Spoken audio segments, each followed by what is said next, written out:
भारतवर्ष का इतिहास और यहाँ की कहानियां हजारों साल पुरानी हैं। देवों की भूमि भारत में आज भी कई चमत्कारिक और रहस्यमयी मंदिर हैं, जहाँ अनगिनत चमत्कार होते ही रहते हैं। और प्रत्येक कालखंड में जब भी धर्म की हानि हुई है और अधर्म का विस्तार हुआ है, तब तब देवताओं ने जन्म लेकर सृष्टि की रक्षा की है और धर्म की संस्थापना के लिए युद्ध के क्षेत्र में ही गीता जैसे ज्ञान की वर्षा भी की है। आज भी भारत देश के कई ऐसे रहस्यमयी मंदिर हैं, जिनका चमत्कार देखने पूरे विश्व से करोड़ों लोग भारत आते हैं। भारत देश का इतिहास और संस्कृति इतनी समृद्ध है कि यदि आप 100 वर्षों तक इसे पढ़ें और सीखें तो वो भी कम पड़ेगा। ऐसी ही एक सुंदर और चमत्कारी कहानी है तिरुपति बालाजी मंदिर की। प्राचीन कथा के अनुसार एक बार यज्ञ कर रहे ऋषियों का समूह बहुत ज्यादा असमंजस में था और ये तय नहीं कर पा रहा था कि उनके यज्ञ का फल भगवान ब्रह्मा, विष्णु और भगवान शिव में से किसे प्राप्त होना चाहिए। जिसके समाधान के लिए नारद मुनि ने महर्षि भृगु को तीनों देवताओं की परीक्षा लेने को कहा। महर्षि भृगु ने भी तीनों देवों की परीक्षा लेना ही उचित समझा और भगवान ब्रह्मा और शिव के पास गए, लेकिन दोनों देवों ने भृगु ऋषि पर ध्यान ही नहीं दिया, जिससे भृगु ऋषि नाराज हो गए और ब्रह्मा एवं शिव से क्रोध में कहा, तुम दोनों देव हमारे यज्ञ के पुण्य को प्राप्त करने के योग्य हो ही नहीं, और गुस्से में वहाँ से चले गए। अपने अनादर से क्रोधित भृगु ऋषि बैकुंठ लोक में गए, जहाँ शेषनाग पर योग निद्रा में लेटे भगवान विष्णु की छाती पर एक लात मारी। भगवान विष्णु की योग निद्रा खुल गई और उन्होंने भृगु ऋषि के पैर पकड़ लिए और उनसे पूछा, हे मुनिश्रेष्ठ, मेरे वज्र के समान कठोर शरीर से आपके सुकोमल पैरों में चोट तो नहीं आई? भगवान विष्णु का इतना ही कहना था कि भृगु ऋषि का सारा क्रोध शांत हो गया और उन्हें अपनी गलती का एहसास हुआ। जिसके बाद भृगु ऋषि ने अपने हाथ जोड़ लिए और बोले, मुझे क्षमा करें भगवान, आप ही सबसे सहनशील देवता हैं, इसलिए मैं आपको वरदान देता हूँ कि आज से किसी के भी द्वारा किए गए यज्ञ के यज्ञ भाग के प्रमुख अधिकारी आप ही होंगे। लेकिन दूसरी तरफ नारायण के छाती पर लात मारे जाने से देवी लक्ष्मी अत्यंत क्रोधित हो गयीं, क्योंकि नारायण के हृदय में ही देवी लक्ष्मी का निवास स्थान है। इसलिए देवी लक्ष्मी चाहती थी कि नारायण भृगु ऋषि को कठोर दंड दें, पर नारायण तो भृगु ऋषि की सेवा कर रहे थे। भृगु ऋषि के जाने के बाद देवी लक्ष्मी ने गुस्से से भरकर भगवान से कहा, हे प्रभु, इस मूर्ख ऋषि ने आपके सीने पर लात मारी, जो मेरा निवास स्थान है, पर उसे दंड देने के बजाय आप उसकी सेवा कर रहे थे।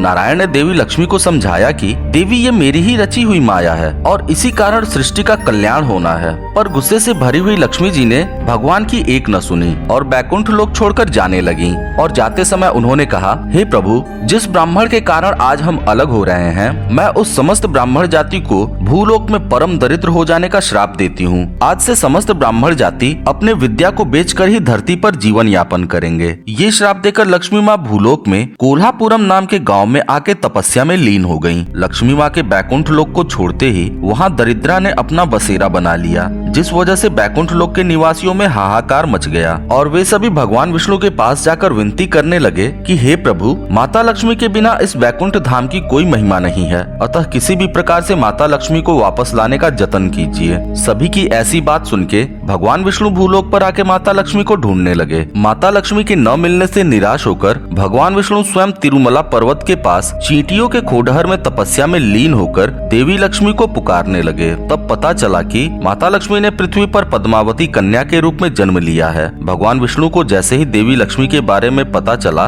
वैसे ही भगवान विष्णु ने अपना रूप भगवान वेंकटेश के रूप में बदला और देवी पद्मावती के पास पहुंच गए और उन्हें सारी बात बताते हुए बैकुंठ लोक वापस चलने को कहा, जिसके लिए प्रभु ने देवी पद्मावती से विवाह करने का प्रस्ताव भी दिया। देवी ने विवाह का प्रस्ताव सहर्ष स्वीकार कर लिया, लेकिन अभी भी एक गंभीर समस्या उनके सामने खड़ी थी कि उनके विवाह करने के लिए धन कहां से आएगा। मित्रों, आदिकाल की परंपरा के अनुसार यदि आपको किसी कन्या से विवाह करना है तो आपको उस कन्या के वजन के बराबर धन कन्या पक्ष को देना पड़ता था, तब जाकर विवाह संपन्न होता था। इस समस्या का समाधान जानने के लिए भगवान विष्णु ने भोलेनाथ और ब्रह्मा जी से इसका समाधान जानना चाहा। तीनों देवों की सहमति से भगवान विष्णु ने धन के देवता कुबेर से अपने विवाह के लिए कर्ज लिया और इसी कर्ज राशि से देवी पद्मावती और भगवान के वेंकटेश स्वरूप का विवाह संपन्न हुआ। कर्ज लेते समय भगवान विष्णु ने कुबेर को वचन दिया था कि कलयुग के समाप्त होने के साथ ही वो अपना सारा कर्ज कुबेर को चुका देंगे, लेकिन जब तक कर्ज पूरी तरह से समाप्त नहीं होता है तब तक वे ब्याज चुकाते रहेंगे। भगवान के कर्ज में डूबे होने की इस मान्यता की वजह से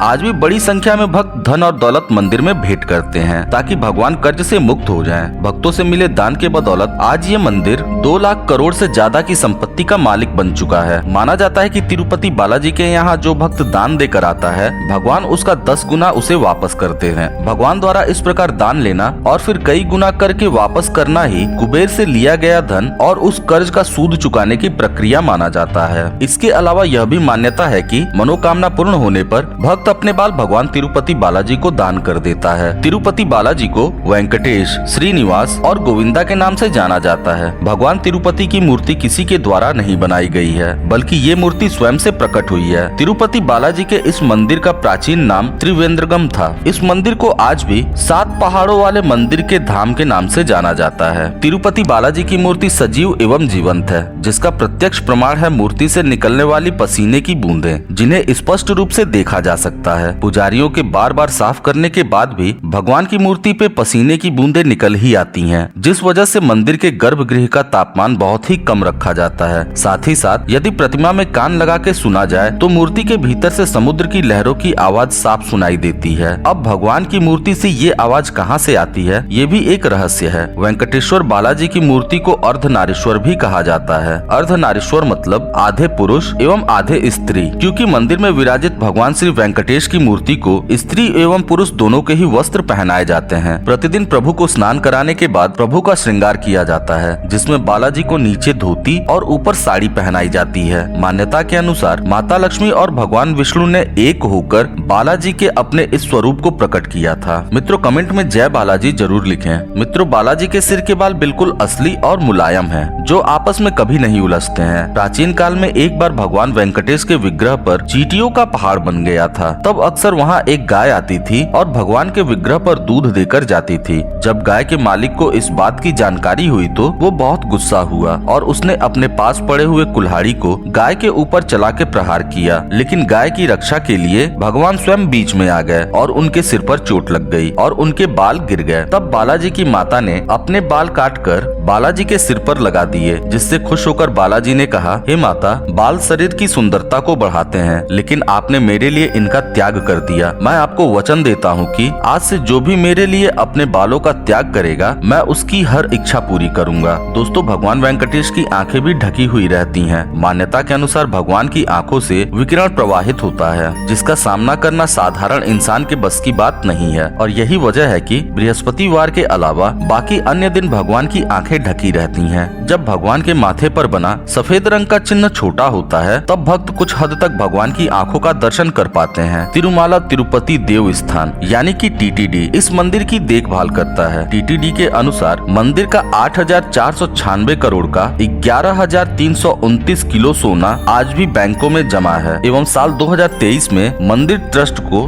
दान के रूप में करीब 1,000 किलोग्राम से ज्यादा सोना मिला है। इसके अलावा 18,817 करोड़ रुपए का कैश बैलेंस भी बैंकों में जमा है। तिरुपति बालाजी के इतने रहस्य और चमत्कार हैं, जिन्हें एक वीडियो में बता पाना संभव नहीं है। आपको जान के हैरानी होगी कि भगवान वेंकटेश की प्रतिमा पर पचाई कपूर लगाया जाता है। अगर वैज्ञानिकों की बात माने तो पचाई कपूर लगाने के कुछ समय बाद ही पत्थर चटक जाता है, उसमें दरारें आ जाती हैं। लेकिन अनगिनत वर्षों से तिरुपति बालाजी की मूर्ति पर ये कपूर लगाया जा रहा है, लेकिन मूर्ति आज भी पहले की तरह सुरक्षित है। हर बृहस्पतिवार चंदन श्रृंगार करते हुए जब प्रभु को स्नान कराया जाता है तो प्रभु के वाम भाग में अपने आप ही माता लक्ष्मी का स्वरूप उभर आता है। भगवान वेंकटेश की मूर्ति के पैरों से ही पानी की एक धार बहती रहती है, जो कहां से आती है इसका पता आज तक नहीं चल सका है। खैर, मूर्ति से निकलने वाली पानी की ये धारा विराजा नदी के नाम से जानी जाती है। इस मंदिर का वास्तु ऐसा है कि यहाँ मांगी जाने वाली हर इच्छा पूरी होती है, इसलिए इसका एक नाम इच्छा पूर्ति मंदिर भी है। तो दोस्तों, आज की वीडियो में बस इतना ही। मिलते हैं फिर अगली वीडियो में एक और रोचक प्रसंग के साथ। तब तक के लिए राधे राधे।